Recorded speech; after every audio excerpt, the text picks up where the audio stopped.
Check, check, check. Mic check. Yep.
Check, check.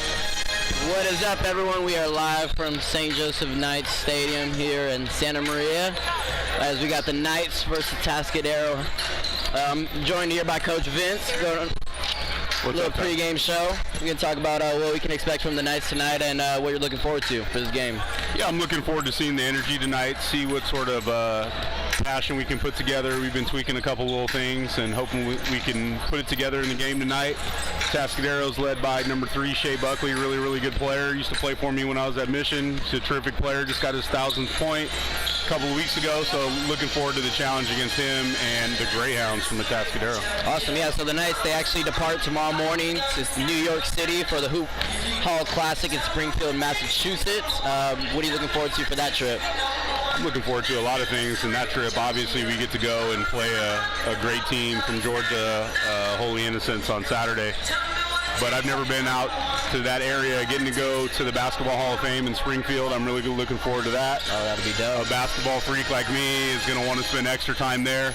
We're going to try to get a Celtics game in if we can and see the Celtics and Hawks, at least some of us. So looking forward to that, on top of some great hoops. And then when we get back from New York, we got a game in the Bay Area up at Dale South against Modesto Christian. So that should be a big great week for experience. us. Yep. And anything else you want to speak about with the Knights? Anything else you want to share inside, or any pregame film you guys spoke about? Biggest thing with the Knights is just building that chemistry. We could see it this year. The chemistry is up.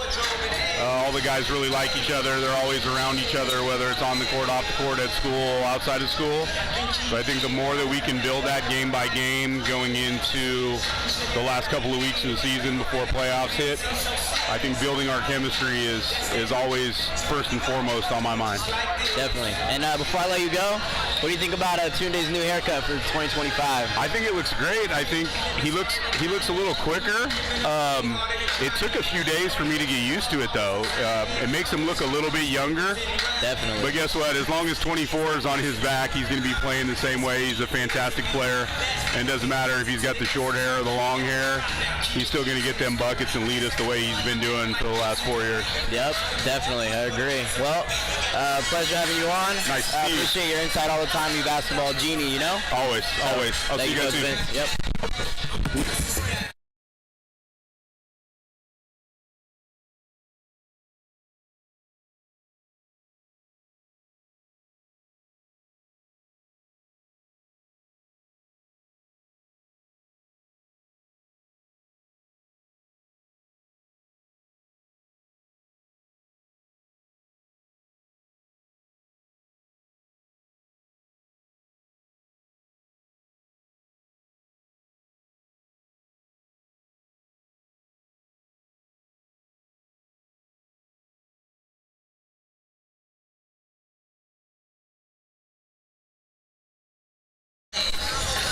All right, for those of you just joining in, we just had Coach Vince on the show. I'm going to be handing it back off to Coach David, who will be doing the game by game, and I'll be right by his side, just like usual. We're back. We took a game off. We were a little bit busy with a couple of things personally. But how you feel? A little. I'm relieved now, but I was stressing for a little bit. Not gonna lie, I was a much harder game than what we anticipated. But funny enough, those are the same things that we worked on in practice yesterday. Playing against the zone, making free throws, okay, and one of my big words during pregame is buying in.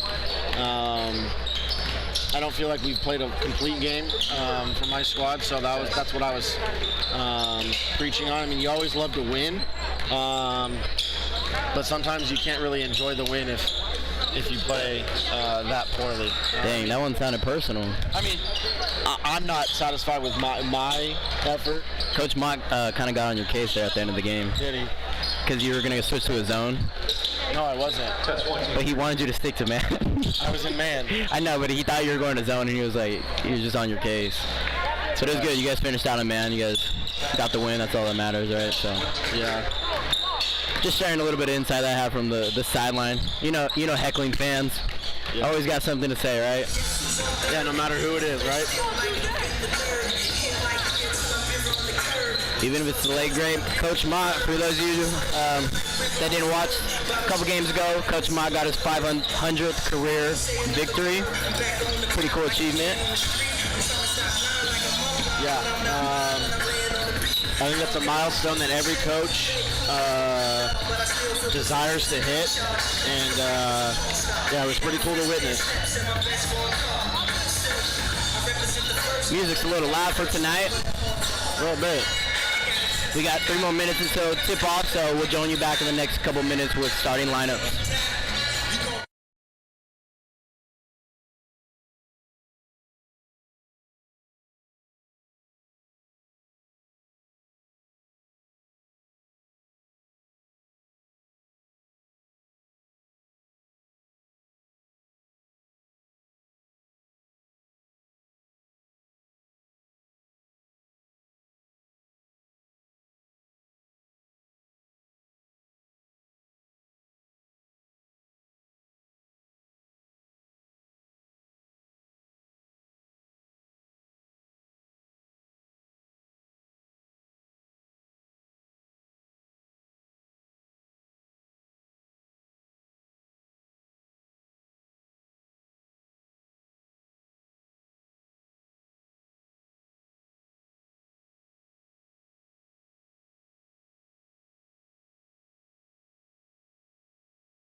right.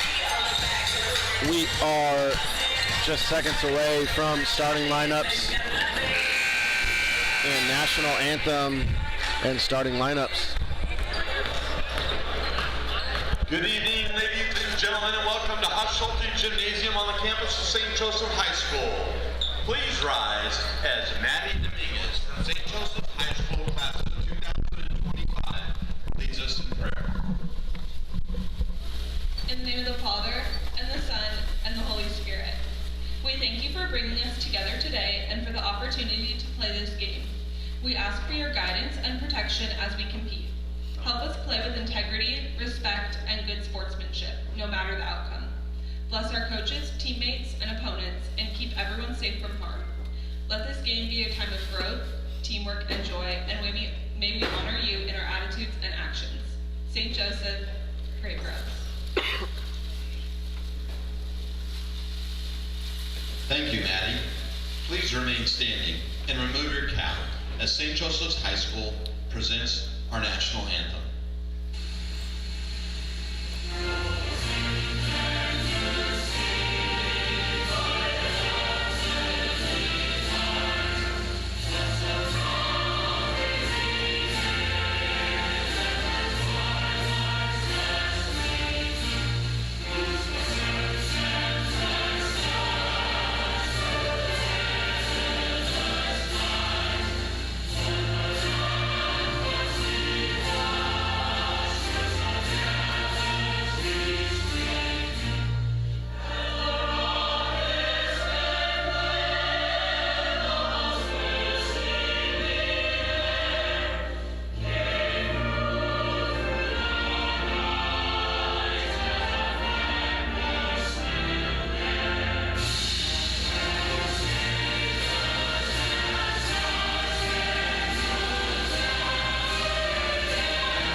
Basketball fans, tonight's contest is the Central Section Mountain Conference matchup featuring the Greyhounds of Atascadero High School and your St. Joseph Knights.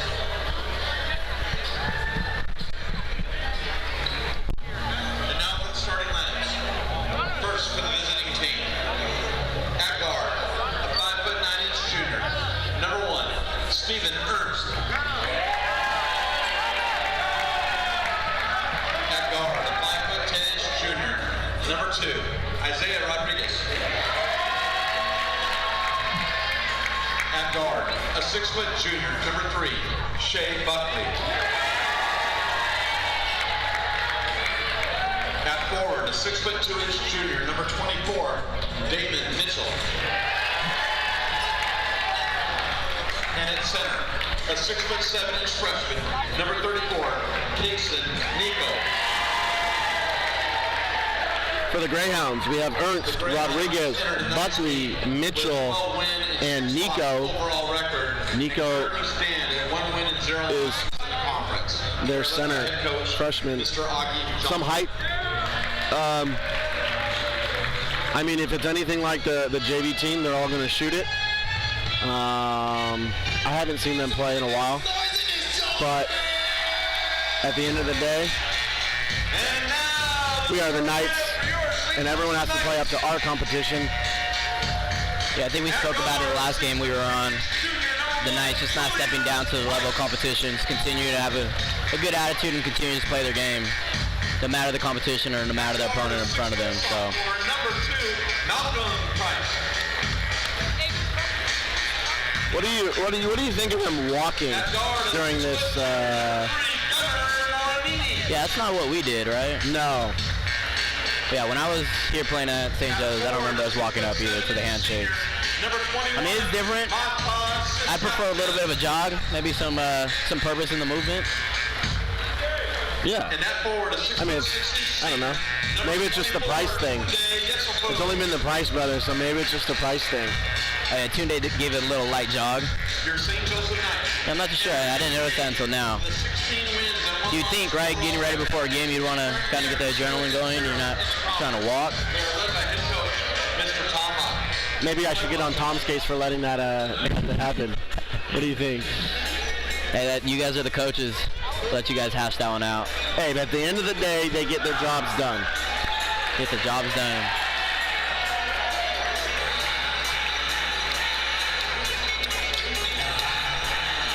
See what Atascadero's got for the St. Joseph Knights. Got some height in the middle right here, number 34, Nico.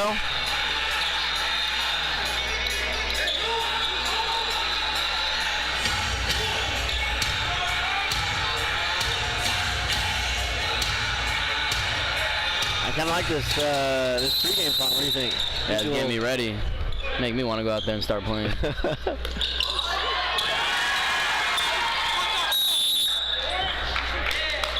Orange.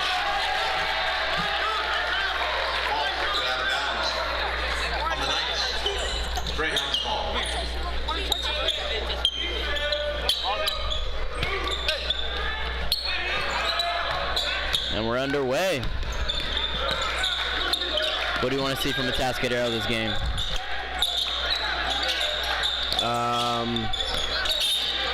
Probably do what every other team hasn't done, is be able to play without turning the ball over and giving easy points.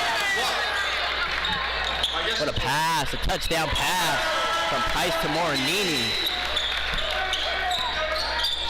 Like to see Gunner get above the rim on that one, but we'll take the 2. Ball deflected out of bounds by Atascadero High School. St. Joe's ball. Coach Vince in the pregame show highlighted number 3 being a key factor for the Atascadero Hounds. I coached him when he was on 6-man back in the day when we first started. 6-man product? Yeah, number 3? 6-man product. I don't remember him. Yep. Atascadero. That basket by Matas, another assist by Julius.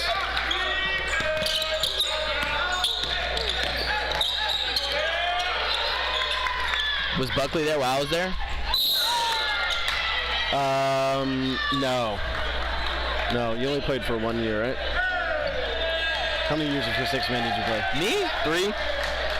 Dude, that was the first team. You were the first team, but no, he was much younger. I was a freshman when you guys began it, so I played for what, 3 years, 4 years? 3 years. Not sure how long 6-man has been around, but I was there from day one. If it wasn't for me, there would be no 6-man. I'm gonna have to tell Amari that. See what he has to say. I was the idea. Hey, but if you ever need help moving, Kainoa is the person to call. Yeah, I'm with Meathead Movers. He showed up late, but he didn't complain. He didn't beg for water. Whoa. From way downtown. Yeah, he helped me move this past weekend. Yeah, that's why me and David couldn't make the last St. Joseph game. For any of those wondering, we're out there moving couches that were like 600 pounds.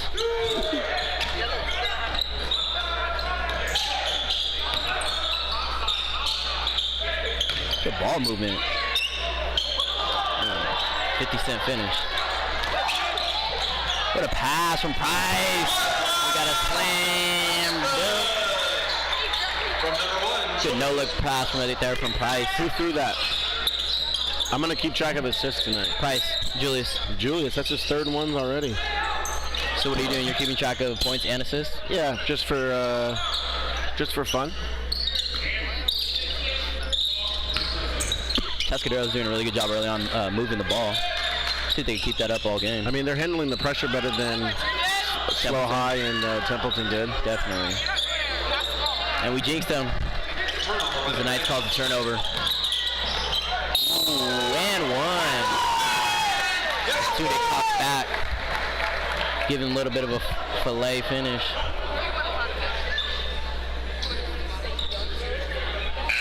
I thought he was going to rise up and dunk it, huh? He cocked back like he was going to. What was that New York saying that was started probably more than a couple years ago? Jelly? Jelly, that's what I was trying to think of, the jelly roll. Is that what's called, jelly roll? The jelly, I don't know. Jelly, yeah. I remember that started up back when I was in high school. That's what Tunde gave us right there, a little jelly.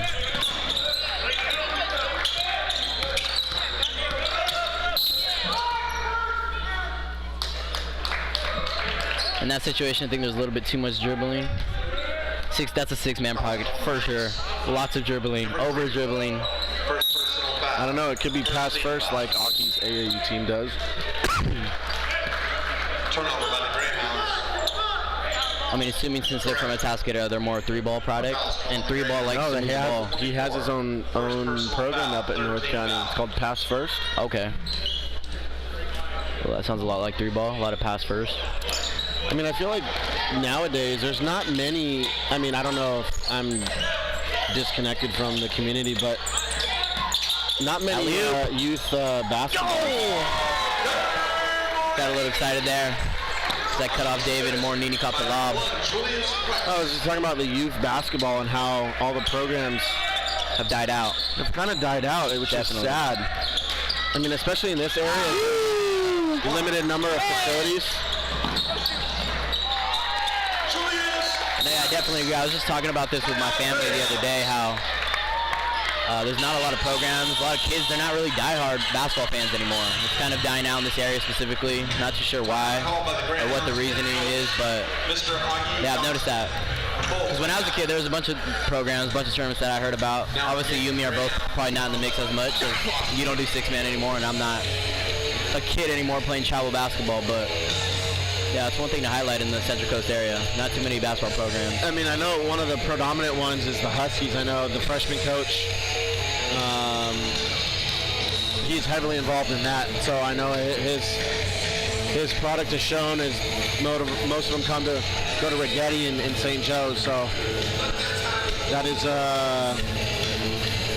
one person to go to if you are trying to find club basketball. Yeah, excuse me, I should have highlighted that. I did know about the Huskies, so I was definitely, for any of those kids out there watching, should definitely hit up the Central Coast Huskies. Seems like they have a pretty legit program going on, and if Coach Ma brings them on, Coach Rick. definitely got to have some credibility. Coach Rick, the freshman coach here. Wow, I just noticed that the Knights are up 17-0. 17-0. Football Yes. score right there. We're going to get Godson's first look into the game. Pretty interesting. It looks like the Knights are in a zone. Don't really see them playing zone often. But creating havoc and another easy lay. Wonder if the Knights are touching up on some things before New York City. I think they're playing, is it Massachusetts or New York City? They're playing, I think, in Massachusetts, the Hoop Hall. Looks like Gunner is face guarding Buckley, so maybe that's why they're shifting into a different type. These games are good to work on those types of things, so when they play, upper level competition, they're going to have to face guard a couple guys, right? That play again to Gunner? Oh. Ran a different option. Not sure what they call it now, but when I was in high school, Mott called it Mundi. They love to run that play for Gunner a lot. Back then it was ran for Scott Macbeth, for any of those watching or watched the Knights back in the day. I think they call it flip. They call it flip now? I'm not sure. Do you remember when they called that Mundi? Yeah. It was for Scott Macbeth, and it was always the first play of the game, an alley-oop. So I noticed them, they run that a lot for Gunner. The Hounds are on the board. We got a football score. That three by Foster. 21-3. Speaking of football, Kai, I know Yeah, what an interesting weekend of football, huh? A lot of blowouts. Who do you think is going to be in the Super Bowl? Silky. Who do you see in the Super Bowl, and who do you see winning the Super Bowl? Man. I said it last year. I'm going to say it again. I don't see anyone beating the Chiefs. Despite, I know, a lot of the controversy within their games, whether the refs being on their side or this or that. End of the day, Patrick Mahomes gonna get it done. Excuse me, gonna get it done. That's what championship teams do, though, right? Who do you have going to the Super Bowl? I personally like the Lions, and I personally like the Bills. Let's see that. I actually do want to see the Lions. I'd love to see that. That city deserves it. I know they are kind of beat up, and there is some talk about how their defense can't get it done, but I don't know. I like their players. They got my fellow Samoan over there. Who? The left tackle. I think he's a tackle. Panay? Tool?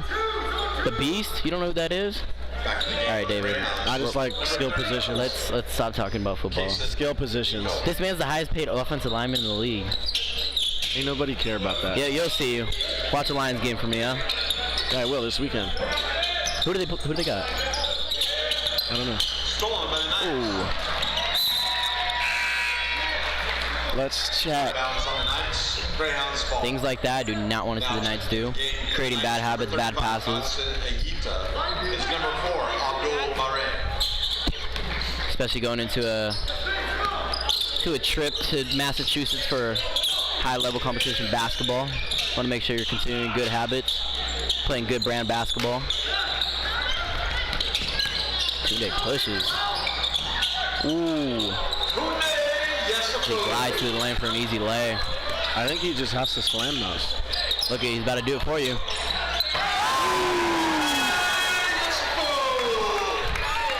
As we get a LeBron-like dunk. As the kids out here are in awe. Since me and you will be nowhere near dunking, do you think it hurts to throw down dunks that hard? Why are you underestimating? I got a couple dunks in my career. Fouls calling the Knights. You haven't seen my highlights? What, in your hoop in your backyard? Just kidding. Yes, I haven't had my first dunk yet. The Lions play the Commanders, who is a surprising team in the playoffs. Yeah, I can't name one player besides the quarterback. McDaniels, right? Is that the quarterback? McDaniels, yeah. I can't name you one other commander. McLaurin, the receiver. Is that running back? No, that's a receiver. Couldn't tell you. Brian Robinson. Oh, that's a running back. That is a running back. Yeah. For the Knights. Was he drafted there? 20, He wasn't. I'm pretty sure he's the one that got shot in the leg. Okay. Don't remember. Last year? Haven't watched too much football this year besides my Dolphins, so very unfortunate. You're not watching much. Am I right? Guess that's what they say, huh?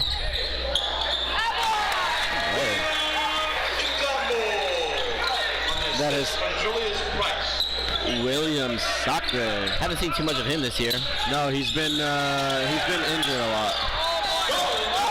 Highlight reel.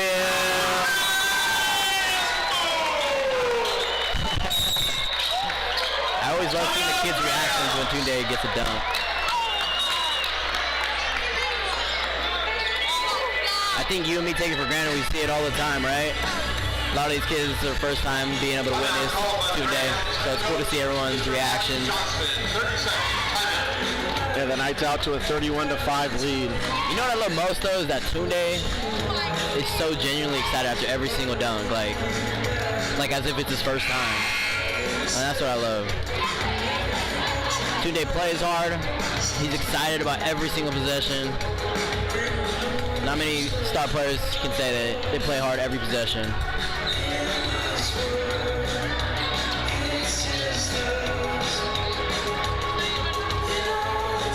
Yeah, the one thing, I mean, he hasn't played much, but one thing I will say, Williams, right as they broke the huddle, he ran over to who he was going to guard. So, love it. Attention to detail. He's going to play a key factor as well in their next upcoming trip. I'm sure they're going to face a lot of size, And a lot of going height. forward, he's very, very young. Class, is he freshman? He is a freshman. 1 minute remaining. Keeping his head on a swivel. And I think the Knights, their main objective is trying to limit Buckley's attempts or make them very difficult. They've put... they're trying to force other groundhounds. What was it? Greyhounds. I just call them Greyhounds. hounds. The Hounds. Kind of a tongue twister. Yes, it is.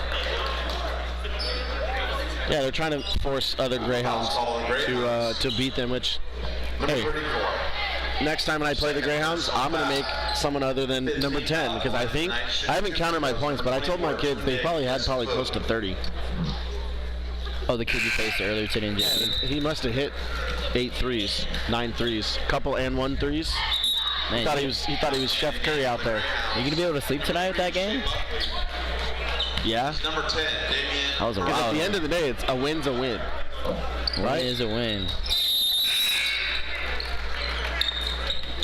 Now checking the game for the Knights, number 24, Tunde Yesaplu. Crazy. I just realized it's still the first quarter. It is. The Knights up huge. Also in the game for the Knights, number 3, Gunnar Morinini. Williams has got to grab that. Player from Atascadero High School. Is that bounds? Knights ball. Surprised the Atascadero is pressing.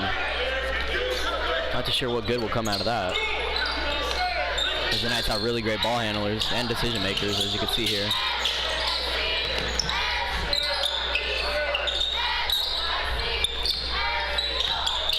Silky.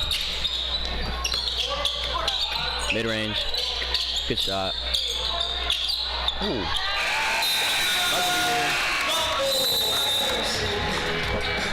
Nice rebound and put back by Williams. That ends the first quarter. The Knights up big, 35-8. Last basket for St. Joseph's counted, and that completes tonight's first quarter. We'll be back for the second quarter here shortly. The Grand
We are back for the second quarter here. Knights versus Greyhounds. We got Tunde right in front of us, inbounding it. Knights in on ball. Greatness.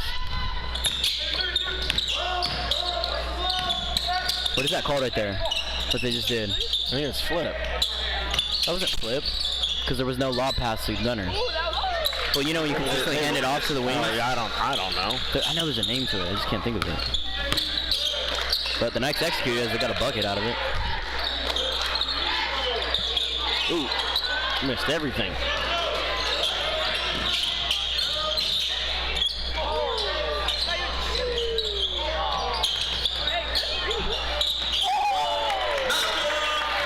Malcolm Price. Who scored that first bucket for us in that second quarter? Julius. I'm trying to keep track of points and assists, but It's a fast game here on varsity. Number 2. Isaiah. Woo! Silky. Malcolm Price. From one Price brother to the next.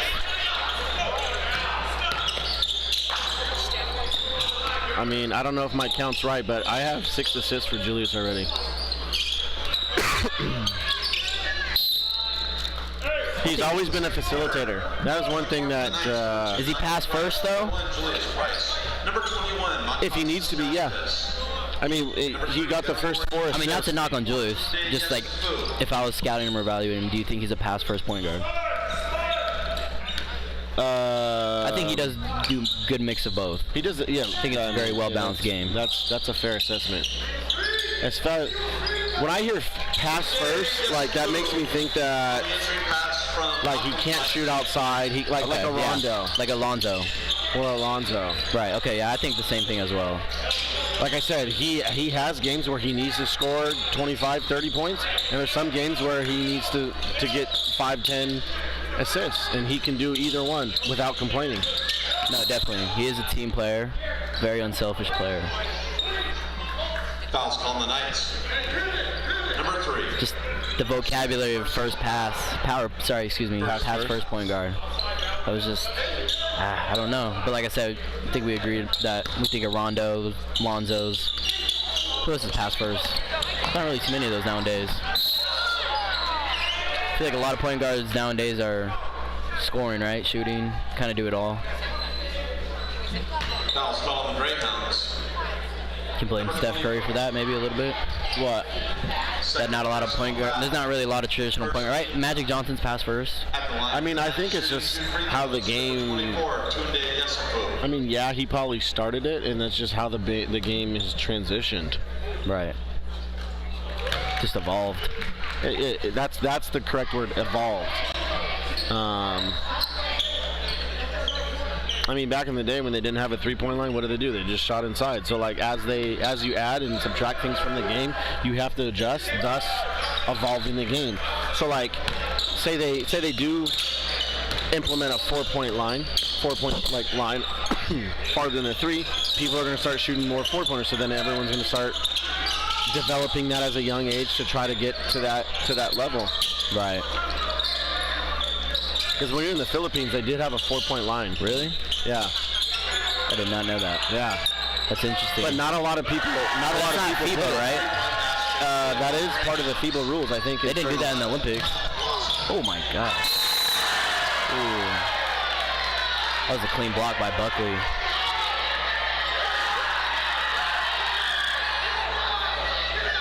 As that is the only thing the fans can celebrate from the Greyhound side. They took that block and ran with it. Yeah, do you know what I don't like the most is like, okay, everyone wants to hate on St. Joe's, but that's fine. But when you're like cheering if someone does something bad or like I think that's too far. Like most teams like prey on our downfall, that's fine. But of how you do it, like say he just got blocked and they're just like standing up like they just won the Super Bowl or right. the championship. It's like taking a small one and turning it into part of the game. Right. Like blocks happen. But it's like not to mention it was a foul, so yeah. It's okay to cheer on your team without completely knocking the other team. You know what I mean? No, definitely I agree. It's very, I'm trying to think of the word of trying to be nice. I mean, it's just respecting the game. Right. At the end of the day, it's respecting the game. Right. Not that I pray for it to happen, but if anything were to happen tonight, I feel like a lot of people would celebrate in some sort of fashion, right? Like every time there's something bad that happens, they just. I stopped counting points because we talk so much and I get so wrapped up in the game that I stop counting points. But the Knights are out to a 54-14 lead.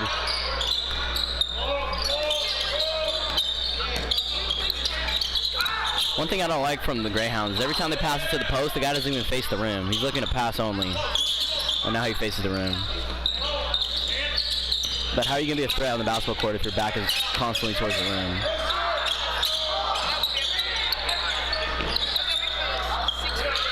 Good hustle. Another highlight reel. Oh. Got to jump a little bit too early there.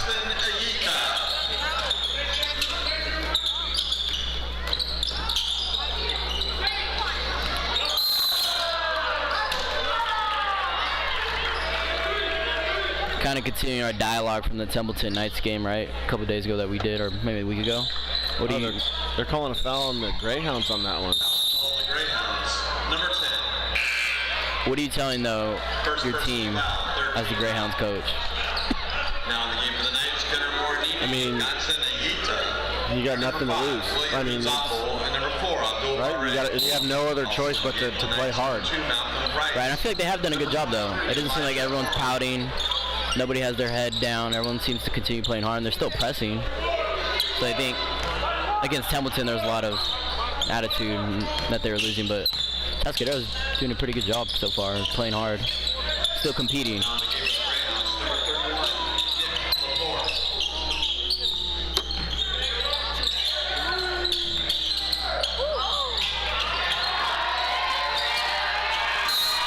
There's that moment we were talking about, right? Yeah. That was great defense. I mean, that is something that they're allowed to cheer. But that happens, right? It's part of the game. Yeah. Knights set up in a box set. See if they execute. Double for Julius. Does Coach Mott run your out-of-bounds play flat? No. I mean, they have their own version of it, I'm sure. You should adopt it. I do. I mean, you ran it all the time. I'm not going to lie, this past Saturday. Oh, yeah. Did you win your game? Yeah, I did win. Nice. We ran it twice, and it worked twice. Yeah, it does. It'll work 4 times in a row. How'd you guys do against the zone? This past Saturday is probably one of our worst games, execution-wise. We didn't do very well moving the ball. A lot of dumb turnovers. But I think it was just a lot of rust because we had like a 2 weeks off for the Christmas break. So we didn't get much practice time. I think we only had 1 or 2 practices before our game. So. At the line for the Knights. But we had practice today, and we went over a lot of offense. How often do you guys practice? Twice a week. Okay. For an hour. Got to get it in, right? You have to. Especially at a young age, it's all about repetitions. Yeah, for sure. Of being taught the correct thing. But kind of touch on what we talked about. It's hard, you know. A lot of the kids nowadays, it's not the passion, at least specifically for this area. There's not as much of a passion or desire to play basketball.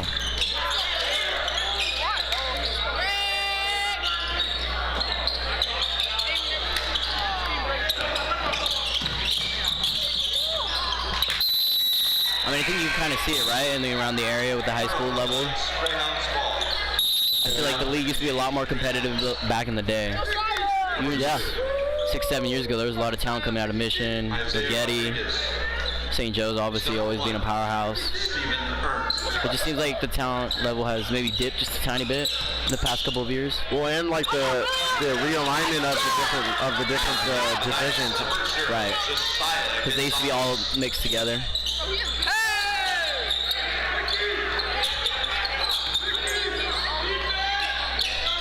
It's the same way for JV as well. There's 2 divisions, and depending how you do the previous year. I want to say there might be 3, or there used to be 3. Here we go. Highlight reel.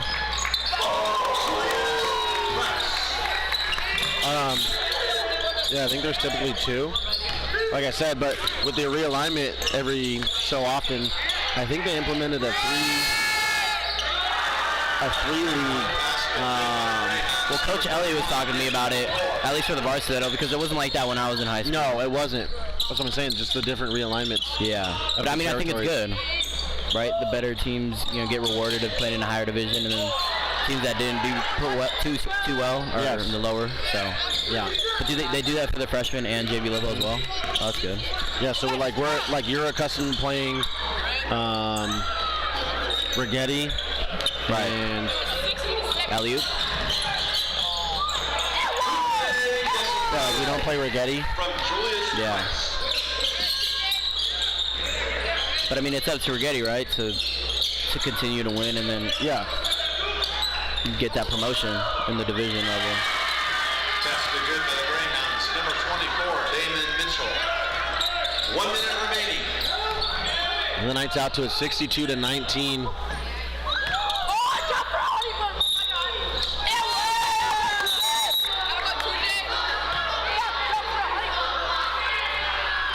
As the refs in the crowd disagree with the call.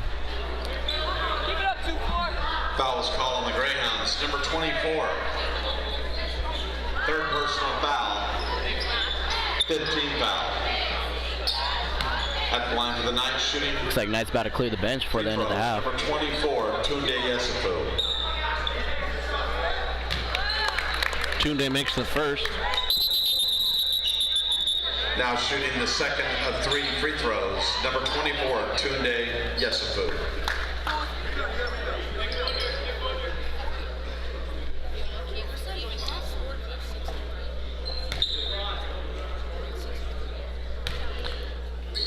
Tap in.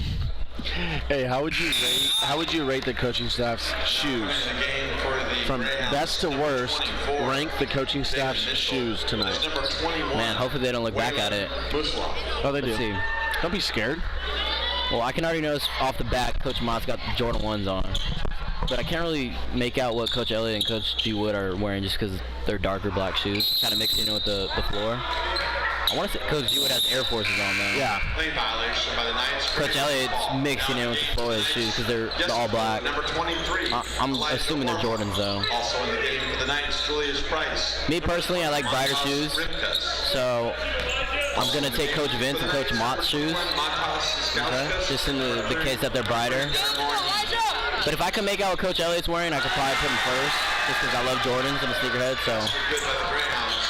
Coach Mott 1, Coach Vince 2, G. Wood 3, Coach Elliott 4. Okay. What about you for the end of this half? 30 seconds. I'm gonna go with Mott first,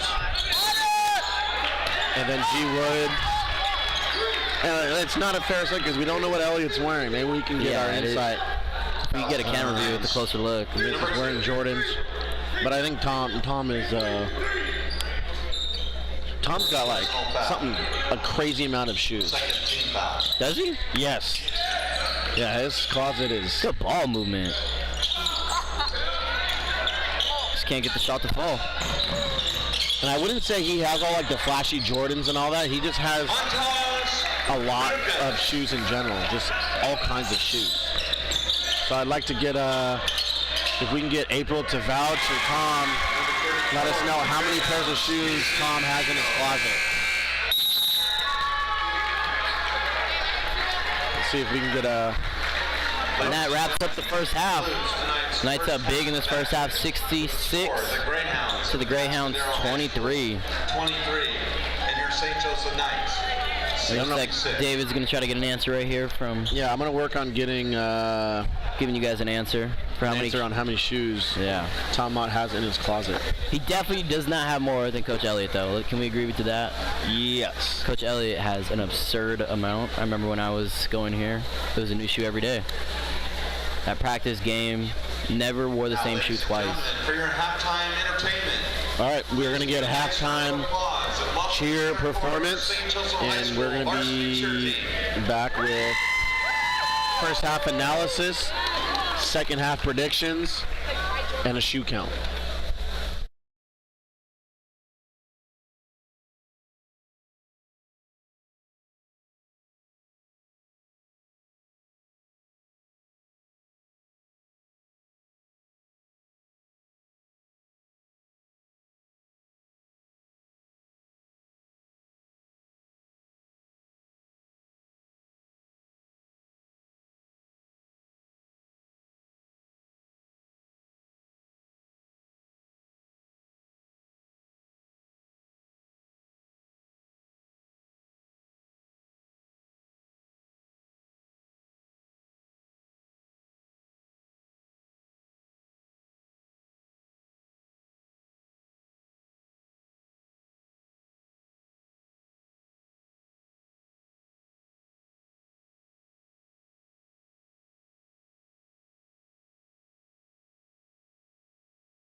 All right. We have a number. How many shoes are in Tom's closet? And the number we have is 50.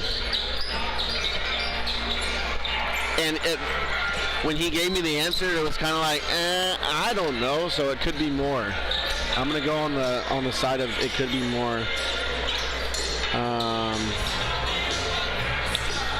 But yeah, I don't know if you consider that a sneakerhead. Is you still a sneakerhead if you have all types of shoes, or it's just like retro? Like I feel like sneakerhead more so towards like quantity over quality, or is it quality over quantity? Ooh, that's a good question actually. Because I would consider Elliot a sneakerhead, Right. because he has quantity and he has quality. Yeah, I don't know if Coach Mott can match Coach Elliott's quality in sneakers. But hey, you never know with those 50 shoes. All I know is I don't have that many shoes. I need a steal right here. And number 24, If we don't get a steal, you know, I want a gunner dunk. That's what I want. Give me one on the ear.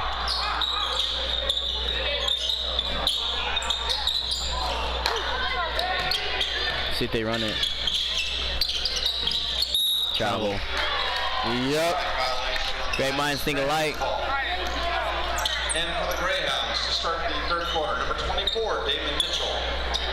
I think that's the one big thing in basketball that's kind of been looked upon is footwork.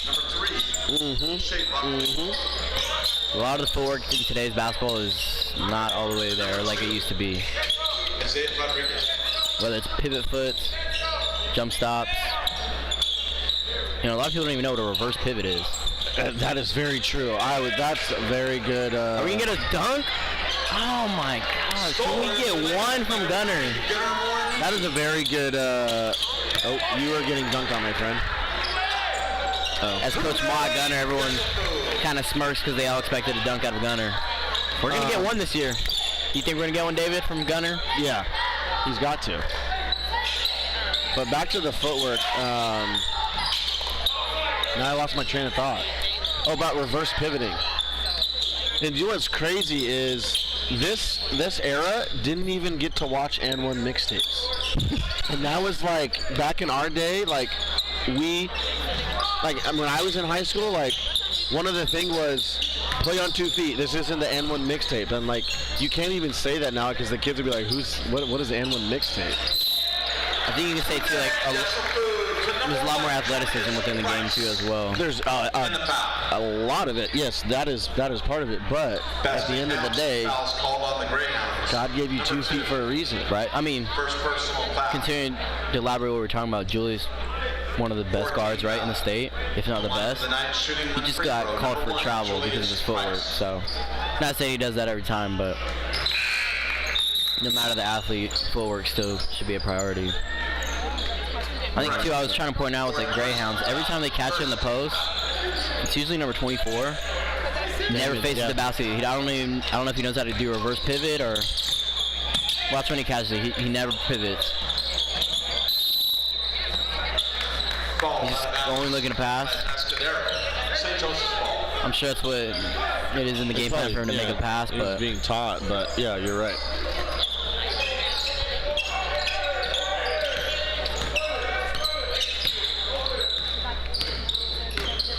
I think footwork too helps with shooting, with rhythm as well. Oh! Julius rises up. Yeah. Not needing the footwork there.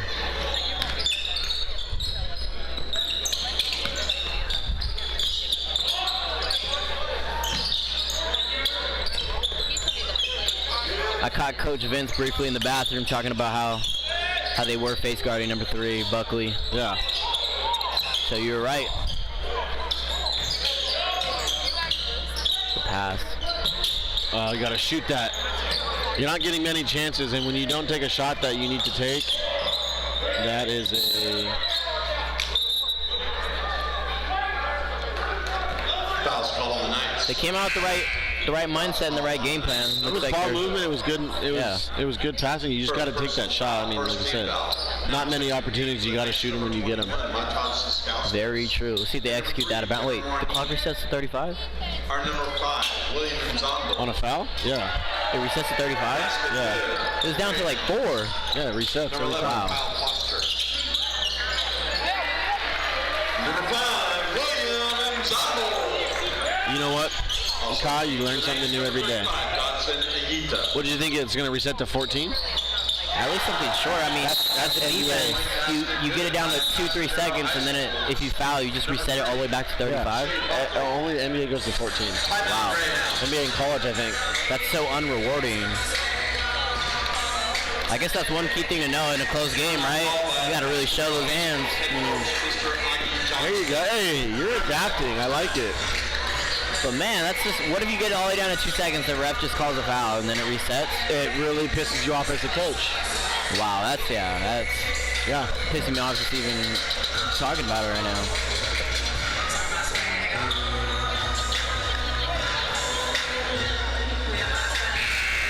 What do you think about the shot clock in high school? I agree with it, but I'm saying, do you think 35 seconds is the right amount? Or do you think it should be shorter? I think it should be shorter. Yeah, me as well. To 30? I think 30 is a good middle ground. I don't think 24 seconds, so it would just be people hucking it up. There wouldn't be a good brand of basketball. But 5 seconds on the shot clock people say, oh, it's only 5 seconds, but 5 seconds in the game of basketball is a lot. Right, yes. I think it impacts the late games. What do you call it? It impacts the game later on, like in the fourth quarter. Yeah. It really plays a huge part. Do you agree with states not having any shot clock? I completely disagree. I'm so against it. I hate that some states don't even have shot clocks. Because, I mean, obviously not realistically, but, I mean, technically, a team could score 2 points, right? And they get the ball back after getting a stop, and they could essentially just hold it at the top of the key and not play basketball for the. I mean, why even play? I've seen that on.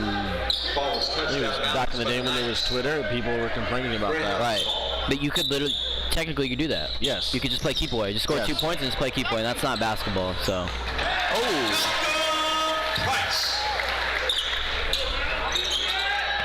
Malcolm getting a little bouncy.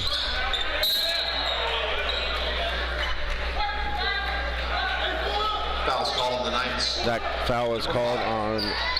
I'm even for putting a shot clock for little kids as well, even if it's 35 seconds.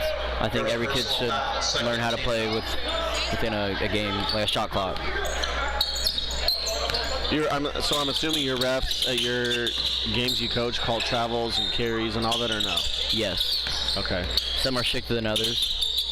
Yeah, so my 6-year-old son plays rec ball, and they let them get away with it drives me crazy. Everyone's like, why don't you coach? Why don't you coach? I mean, I would love to coach my son, but Possession title of the Knights. I mean, yeah, at that age group, you gotta have a lot of patience. Now in the game, a lot of patience. Number 2, Malcolm But Price. I mean, they're only 6, David. I know, but Number 4, Abdul. I mean, I get it. You don't want them to double dribble, travel. You gotta learn at some point. Now checking yeah. the game. But I mean, I guess if they did that, then there would be no flow to the game because it happens on every possession. It's number 34. I mean, they're kids. They're 6. Yeah.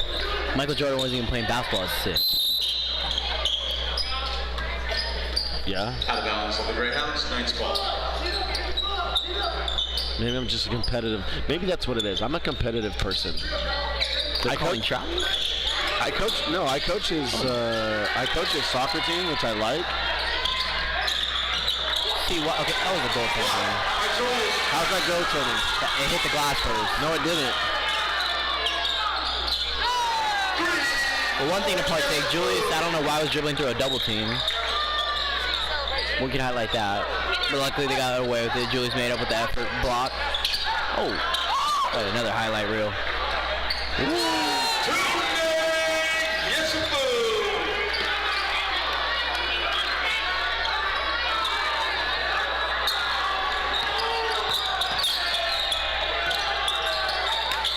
We really have some hecklers out here. A lot of unhappy hecklers.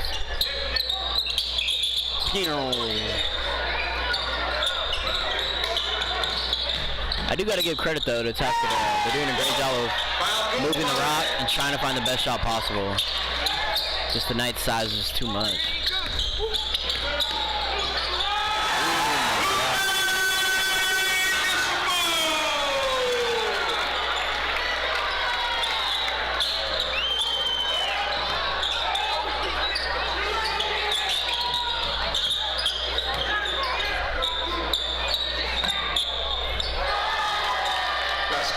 That three by Mitchell.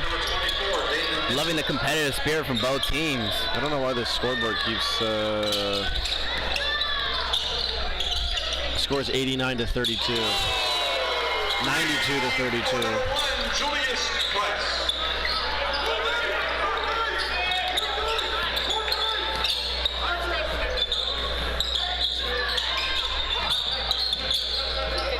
You know what it looks like the Knights are in is a box and one. Yeah.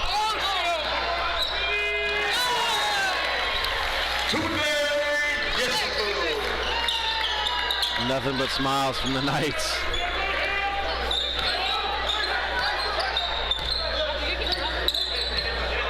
They're really adding some dunks on the dunk counter tonight.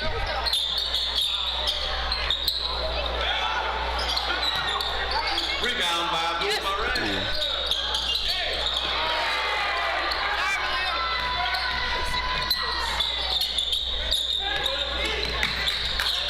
You know, I've said it before, I'm just going to continue harping on it, but I really love how both teams are just continuing to play hard, despite the score. Both the Knights and the Greyhounds. And that's what you love to see. That just shows that there is competitive spirit in both, and both are showing great attitude despite the score. You know, the Knights could easily just lay down, step down to their competition, not go as hard, but they are playing as hard as they would against any other team in the state or the country.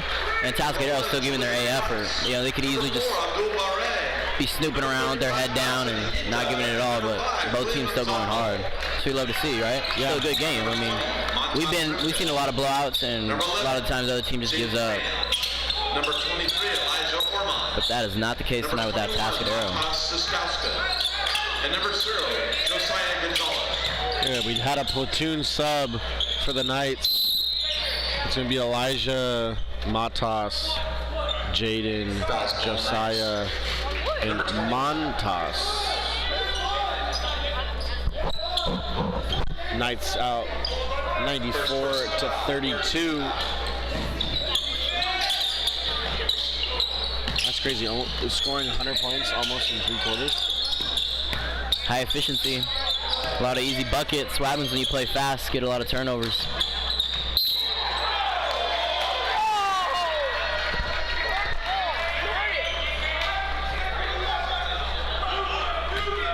Fouls called on the Knights.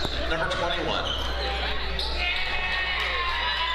Second personal They called that foul on Matas. At the line for the Greyhounds. Shooting It's going to 2 be free throws. Foster at the Number line 11, for 2. Kyle Foster.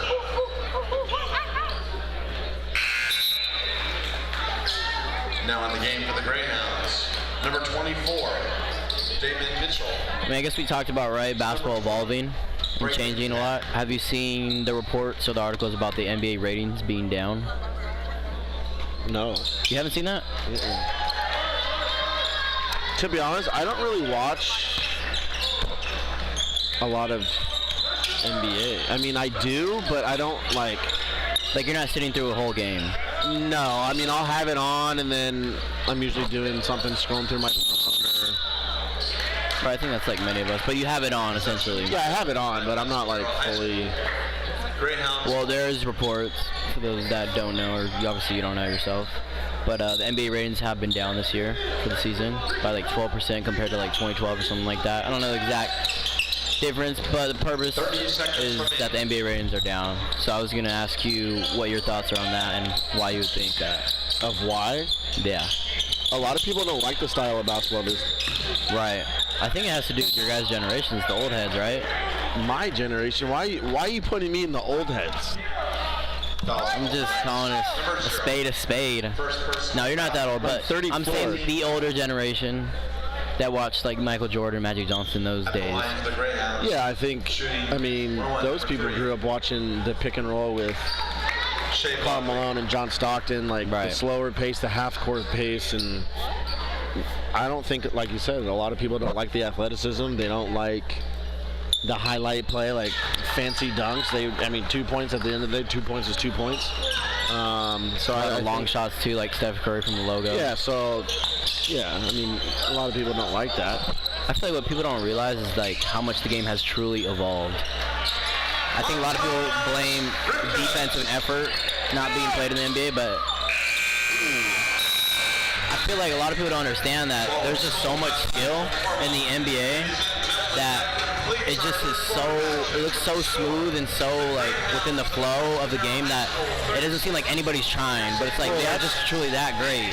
So like I've seen a video of Brian Scalabrine. Everyone knows who Brian Scalabrine is. How he wasn't like a big NBA superstar. He wasn't like he balled out in open gym. Was that it? And he played Division I players and beat them like, what was it, 11-0, 21, like. Right, and he was a bench player in the NBA. He was a bench player. That's a great example. I don't think people really realize the NBA is the best league for basketball in the world. And I don't think they understand too, unlike other sports, right? Because a lot of other sports, like I'm talking about mainly like soccer, baseball, football, there's like 10, 12 players on the field at a time. Football, there's 22 players. Baseball, there's at least 9 or 10 players on the field. In basketball, there's only 5 players on the court. So it's like you got to be really one of the top 5 players, not only on the team, but just in the world.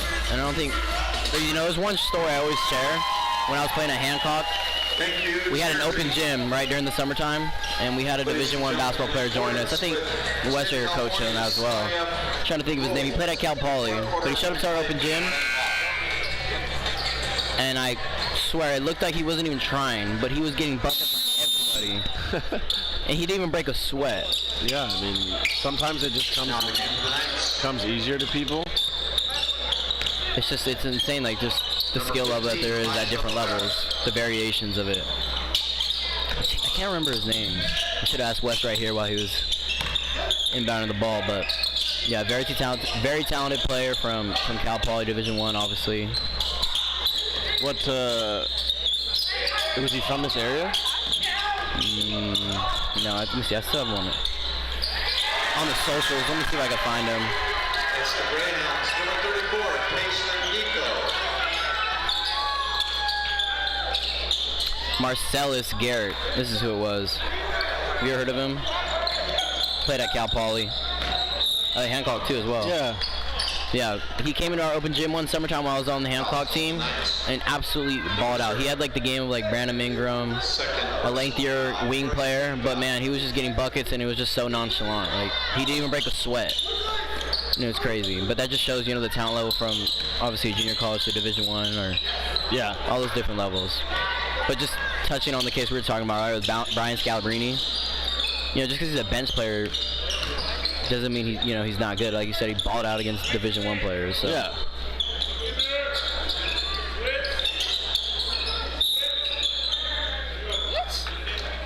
But I think NBA players make it look so easy because they're just that skilled, or just that athletic that it may look like or portray that they're not trying, right? So then that goes into, do you think professional athletes are overpaid, underpaid, or paid the right amount? We'll start with the major sports. So basketball, overpaid, underpaid, rightly paid. I would be on the boat of rightly paid, just in the case that like the NBA or whatever team organization they play for is making millions of dollars off of them. Okay. So I think rightfully. Oh yeah, then I guess you could say at the end, like for every sports is rightly paid. Right. Yeah. Maybe I would. It's kind of hard just because there's only 17, 18 games in NFL. Yeah. I think it's different for the NFL, right? They're the least paid out of basketball and baseball, but I think it's because of the games played. But I think football players are a little bit underpaid, just because of what they have to go through physically. Yeah. Turnover by the Knights. What do you think? Oh!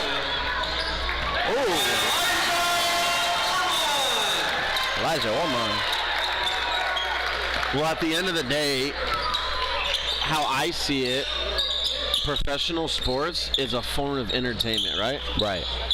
So people are paying for a product and a show, Number 21, Waylon and Gislot. I think, as much as like you don't want to admit that they're getting paid that much, but it's like they bring in, like you said, bring in so much money. Where's that money going to go? Right. You have to give it back to the people who are contributing to that product. Right. And there's a business aspect to it as well, right? So those people are getting paid too. And we don't know the ins and outs of contracts and all that because, like, I mean, you're a Dodgers fan. How Ohtani signed that 700, right? But it was over how many years, and he split it up differently. So like, it's not, you don't get all that all at once. And you also have to realize they're paying taxes and like, yeah, I mean I think they're getting paid for a product that they are. Right, well, I mean, they're all putting a lot of time and effort into their craft. Yes. To be, even Tunde, to be that good and that talented, it doesn't, granted, a lot of it is God-gifted, right, with the athleticism, but you don't just become great like that overnight. Right. Tunde is the hardest worker on this team, or one of the hardest workers, right? And so putting all that time and effort, and it's like, if you're not being rewarded, like, obviously everyone plays for the love of the game, but if you're bringing loads of revenue like how the NBA is or NFL, MLB, whatever, they should definitely be rewarded for it. Godson Ayita. It's number 11, Jaden Fagan.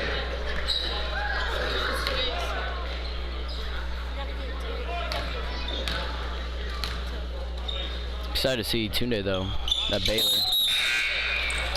Yes. Now the game for the Greyhounds. And that's just one of many that are going to potentially go on to play at the next level off this roster. Number 22, Henry Galvan.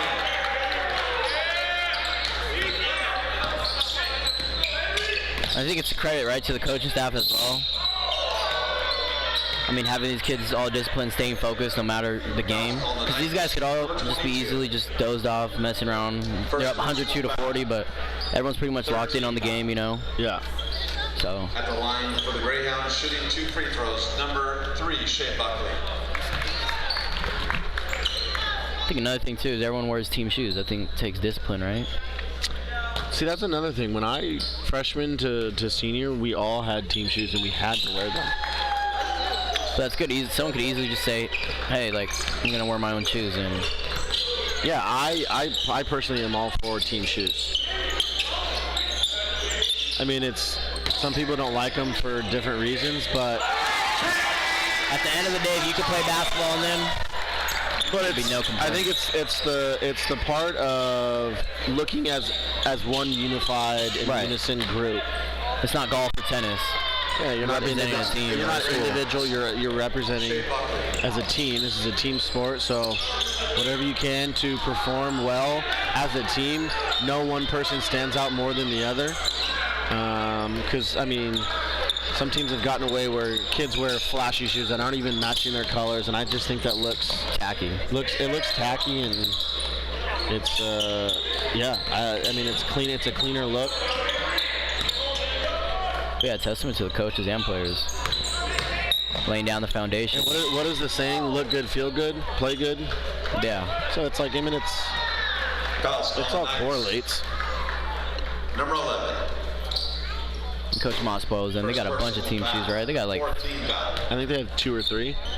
Yeah. They have KDs, they have Kobe's.